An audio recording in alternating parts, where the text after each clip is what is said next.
Welcome to Euronews Debates. I'm Maeve McMahon and we're broadcasting from the European Parliament here in Brussels, where thousands of people gathered this week to discuss shaking up the economic growth model here in Europe and capitalism as we know it. Among them was the EU Commission President Ursula von der Leyen, who had a lot to say on the topic that might have even shaken the financial markets. Is this just another conference, or could we start seeing a real change in policies that put people and the planet ahead of pure profit? Euronews' Christopher Pitchers has more. Day one of the Beyond Growth Conference in Brussels, and something is in the air. It's not every day that so many people from all walks of life and across the political spectrum gather to discuss such consequential economic change. Most people attending the conference believe that GDP growth is no longer the best indicator for determining economic policy. They want a more holistic approach that incorporates, among other things, sustainability, circularity, and general well-being. It's an idea that's far away from current mainstream thinking, but not as far as you might think. The growth model centered on fossil fuels is simply obsolete.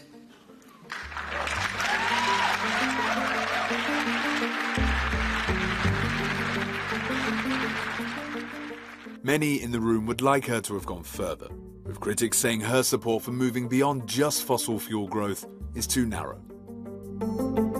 But it's a start for a conference that 5 years ago only had one commissioner attending, let alone the European Commission President herself. The hard work begins now, though, as lawmakers and other stakeholders start the difficult process of trying to turn debate into policy and move beyond growth. The big question now, how to turn these debates into policy, how to change a model that's been churning for years. To answer these questions, I'm delighted to be joined by Marie Toussaint, French member of the European Parliament and Vice Chair of the Greens EFA Group. Very welcome. Timothy Paric, a social scientist and writer from France. We're also joined by Anuna de Wever, the Belgian climate activist, the face of the Friday for Future movements here in Belgium.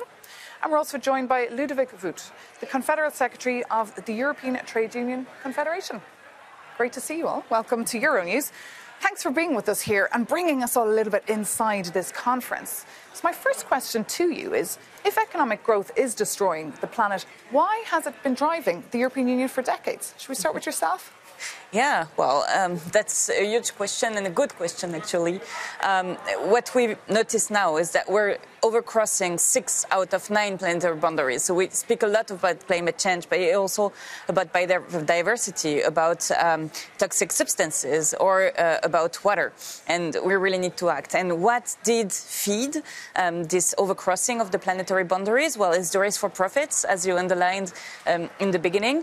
This dogma of growth that is supposed to bring all the happiness in the world. It's supposed, I mean, that's what we've been told for ages, it's supposed to bring us a redistribution of wealth, so social equality. It's also supposed to bring us technologies that would save the environment that we are destroying. And it's supposed to solve all our problems that we have. So everyone is just running after growth. Would it be private companies wanting to chase profits? They need this growth. And political leaders that also pretend that purchasing this growth is going to solve all the issues that we have. And we can definitely see that this is not working, that we are overcrossing these planetary boundaries, putting at life the survival of humanity and of many other species indeed, and not solving the social equality issue. From idut there, and how can you answer that question? And why has it been this business as usual for so long? Well, the role of trade union in history has always been to set the human boundaries and to say what are the rights of workers and to make sure, and it's still ongoing. I think that now we have also, since decades, the role to put the planet boundaries and not to oppose the planet and the human boundaries. That's what we name just transition in the trade union movement. We need to plan a transition that is possible for people so that they have quality jobs, that they have social protection, that this works. And of course, this goes against the logic of rapid profit. And that's what we have to change in society. Is it possible, Anuna, to be able to change this? That is, of course, the big question that everyone's asking themselves. Yeah, it's actually interesting to listen to you because I think there's a big generational thing here in that a lot of the young people that I've met at this conference, and myself, I'm 21 years old, we're not actually obsessed with growth. Like, we're just looking at this concept now with scientists, hard science, with social sciences, and we're understanding that it's actually done much more harm than good. So for our generation, growth is something that we are actually actively fighting, and this whole paradigm of growth and this obsession with growth in the European Union is not something that we've been a part of yet. So what are you obsessed with? What's keeping you up at night? We're obsessed with well-being, I think, and equality, and understanding that if we want to live in a society and in a world where equality is a priority, I think that degrowth is a very fundamental part of that. And you mentioned well-being, Anuna de Wever. Well-being, of course, that was a big topic of the week's conference, but we'll talk about that a little bit later. Let's just get the perspective from yourself, social scientist. You've written a lot of books on various topics that have been discussed this week here in the European Parliament. What's your take on all this? Well, for a few decades, we have believed that somehow we could keep growing and polluting less at the same time. We call it green growth. We talked of decoupling the two. But now, like, science has shown us with hundreds of studies that actually that decoupling is not happening.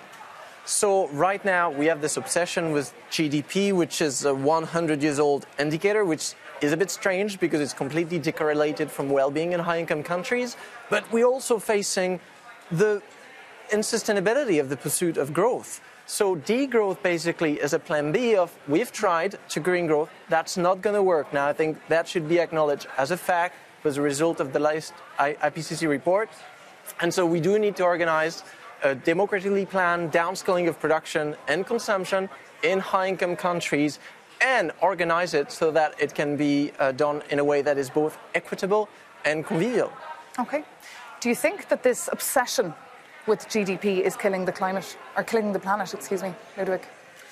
Yeah, for sure. I think that growth objectives, when we are discussing growth objectives now, it's quite clear that growth is linked to more productivity. So it has also impact on workers. It has also impact on when politicians speak about growth, it's also activation of the unemployed, of the long-term sick, those who are sick. So it's putting more pressure and not speaking about what we should really speak about. It's what do we produce, how many people we need to produce this, how many hours we need to work to do this. So the intent behind the discussion on post-growth, beyond growth, or green growth, I think what we really have to focus on is what we want to produce as a society. Do we produce already enough? Do we share this?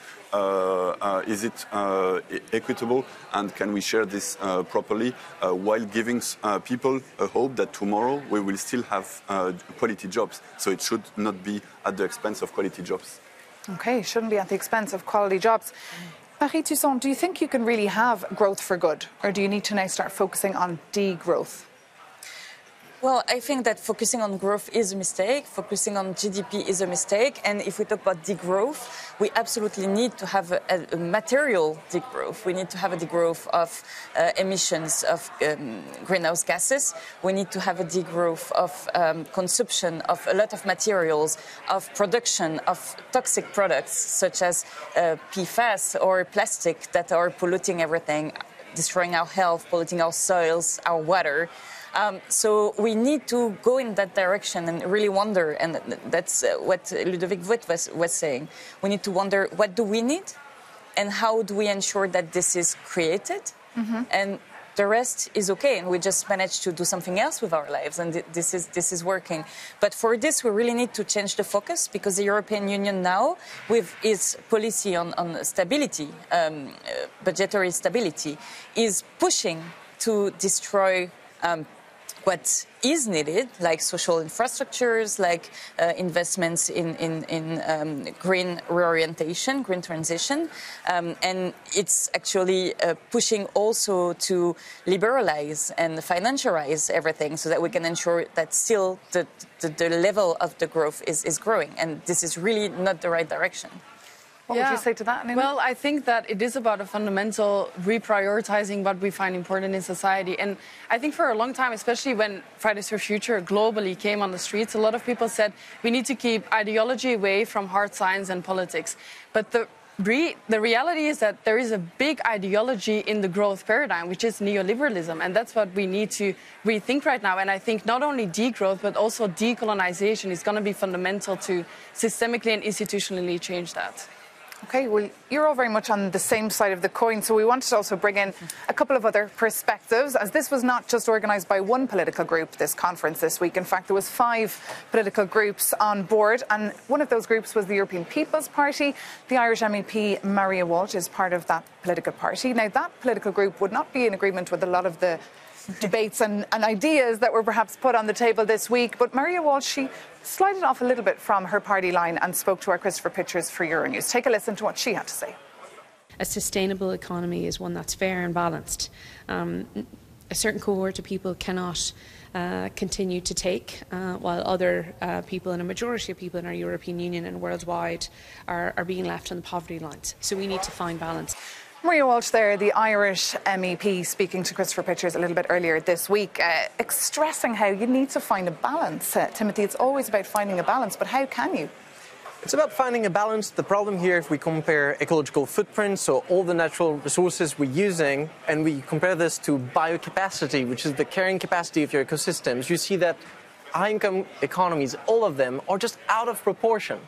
And the only way of getting back in proportion is to reduce production and consumption. And when we talk about degrowth, that lays out radical implications, because the current system we have, neoliberal capitalism, cannot degrow. It's not in its DNA. It's not one of the functions. So that means going post-capitalism, rethinking the role of businesses, phasing out for-profit mentality, rethinking the role of consumerism and materialism at the individual and sociological level. This means scrapping national accounting, GDP and everything else to measure well-being. So we're talking about a real paradigm shift. Wow, that is a real paradigm shift that could take decades to be implemented. I don't think so. That's the thing. When we're talking about technological solutionism, like, how long will it take to invent hydrogen plane and replace every fossil plane by an hydrogen plane? Develop the patent, work on it, exnovate the real plane, market it, advertise it. If we decide right now to be like, well, let's fly 50% less plane, you can do it by tomorrow. But what about our viewers who are watching today saying, but that's not realistic? I mean, I have to pay my bills. I can't even afford to survive till the end of the month. There's a cost of living crisis in Europe. I'm struggling to survive. I've got lots of kids at home to feed. How do you translate that into their lives, that this world can be a reality as well for them? Yeah, I think here we need also concrete policies. We need to discuss about concrete policies. And it's not only about scientific evidence and technological evidence. It's about convincing people. Society is about convincing people we can do this. And this, in the trade union movement, we ask them to do it through just transition. This means anticipation of change. Anticipation of change means that you can plan, that you can invest, that you can finance, that you can ensure to people that their voice are heard and that you invest in the future. But this cannot be done from one day to another. But for that, you need enabling environment to do that, not to put the climate against the people, not to put the people against the climate. Sure. And just on convincing people, I mean, people don't like to be told what to do. People hate being preached at. So how do you tell people in a way that they will understand what's at stake here, what's at stake for the planet, what's at stake for the future, what's at stake for the future of their grandkids? I think it's about involving people, honestly, and that's, I think, a big part of degrowth is that you have a democratically planned degrowth. So that means that you involve people through people's assemblies, citizens' assemblies, you open up these fora, and every time that they've done that in the past, you see that people are actually in favor of these very progressive policies.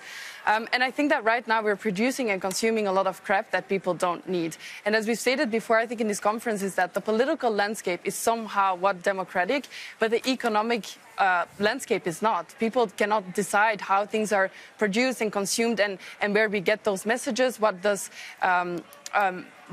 are the mainstream narratives on production and consumption. And so I think involving people in those narratives and rethinking with them is actually very valuable. And it is one of the key things that degrowth is proposing, which is not part of capitalism right now, where people don't have a say. Quick reaction to that?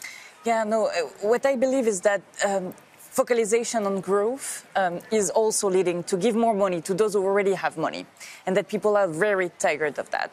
And in the last years, with the concern growing for the environment, neoliberalism has used the environment to ensure that the money would still and even more go to always the same people. So we can see that in all actually sectors that we have. If we look at the industry, well, now with the reform of the ETS, people will have to pay a carbon tax, whereas industry still has free permits to go along until 2034.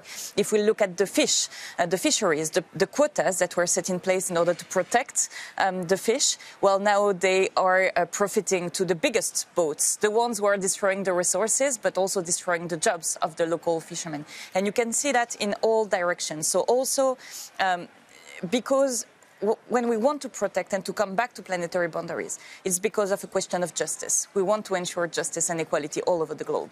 So to go there, we need to have just policies, or else it's the other way around. It's not working for the planet, it's not working for the people.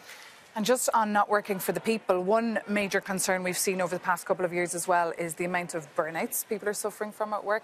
You mentioned earlier, Anuna de Wever, well-being. That was a big topic this week here at this event, here in the European Parliament. What about a 4-day week? I would like to get your take on a 4-day week. Is that something that employers should take on? Is that something that should be mandatory? Get your take on that first, Timothy. Absolutely. So mechanically, if you want to contract production and consumption, that means, working hours will reduce. Sharing working time is a very good way of avoiding brutal unemployment during that transition. Not only a very good way of just fighting unemployment, but also of restoring a certain balance, fighting this burnout. And let's not stop at the 4-day work week. Let's actually completely recenter productivity towards the liberation of free time. So over the years, a performance economy is one that managed to shrink working time. And that should be a definition of success. Instead of measuring GDP every year, I want us to measure how many minutes we can nap per day while still satisfying the needs of everyone within planetary boundaries. The liberation of free time, I like that. I think I'll be quoting you on that. And just on a serious note, burnouts cost 1.6 billion euros was spent on people here in Belgium suffering from burnouts. That's according to data I was looking up here in Belgium. What's your take? I know this is a big topic for yourself at ITUC. Clear, the trade union movement has always steered the discussion on reduction of working time. But it's also important that to acknowledge we are in a moment where people, to pay their bills, they want to work more. If they have the possibility to work more, they take it because they have to pay their bills. So it means that to convince, we also need really to put in place policies that really show that you will not lose money by reduction of working time. You will not have to work more intensively by reduction of working time. The problem of how we discuss working time is often that it's at the expense of workers' rights. Even if you have less working hours, it would be more intense. It would be maybe with loss of wages. So it's something that we have to take into account, and maybe also in a context where we ask people to work more on a career, maybe we have also to not only discuss about the 4 days a week, but how many hours we work on a year, if it's possible to have additional holidays every 5 years, if you can work less years on the career. So working time as a whole has to be discussed not only through the 4 days a week, but which is an important entry point for people to see what it can mean. Anuna? Yeah, no, I completely agree with this. And I think that redistributing the way that we work and what we put our work in is super valuable. And I wrote down here earlier in the conference was said that 90% of the labor globally done for the production that we do for the neoliberalistic capitalistic paradigm is done by workers in the global south and peasants. And so I think that even just from an inequality perspective, having to redistribute that globally and deciding what are we going to put labor in and what do we not, and what do we, again, prioritize well-being-wise is super valuable. Brief. Well, maybe just to complement that, if we work 4 days a week, we also need to have the social activity structure, education, childcare and stuff that goes together with it, right? So it's indeed an entire change of society, but it's a welcome one. And you as an MEP, can you ever disconnect? I'm trying to, but it's a bit different when when it's your passion and your job to save the planet, basically. Like journalism, you it's a passion. I think it's very tricky to ever disconnect if you are a journalist. But now, back to the conference. So, as I said earlier, 2,000 people were physically here in the European Parliament this week. I think 2,000 also joined online. But what happens next? What will come out of this conference, do you think, Timothy? Will anything really change? I think first we realize that discourses of green growth are just empty promises.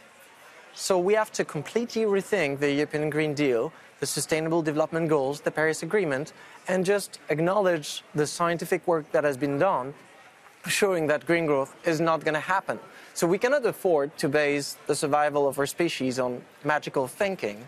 So I do hope that once this conference is over, we can actually work in rewriting a feasible strategy for sustainability, taking into account this very important point, which is the fact that economic growth we've been having in Europe for the last decades is not the magical result of the imagination of inventors. It results from the mass appropriation of energy, soil, water, and labor time from the global south. And so degrowth in already rich countries is absolutely necessary to liberate natural and human resources for sustainable development in the global south.